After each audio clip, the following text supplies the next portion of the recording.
আসসালামু আলাইকুম এভরিওয়ান। এটা হচ্ছে আমার আজকে দুপুরের লাঞ্চ। আজকে লাঞ্চের মেনুতে আছে প্লেন ভাত, সাথে আছে মিষ্টি কুমড়া ভাজি। আমাদের জগৎপুরের ঐতিহ্যবাহী মিষ্টি কুমড়া, এটার জন্য আমরা জগৎপুরবাসী খুবই বিখ্যাত ওয়ার্ল্ডে। সাথে আছে তেলাপিয়া মাছ ফ্রাই।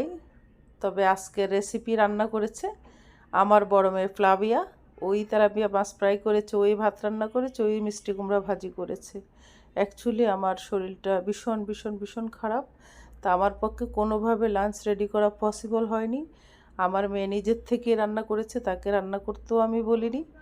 তবে রান্নাটা অসম ছিল, অসাধারণ। রিসপুটও এত মজা হয় না, এত মজা হয়েছিল আজকের মাছ ফ্রাই আর মিষ্টি কুমড়া ভাজি। আর আমি খুশি করার জন্য, ইমপ্রেস করার জন্য কাউকে কখনো কিছু বলতে পারি না। মজা হলে হয়েছে, না হলে হয়নি। আমি খুব স্পষ্টবাদী মানুষ, তাই সত্যি বলছি, মজা হয়েছে। Thank you Flavia.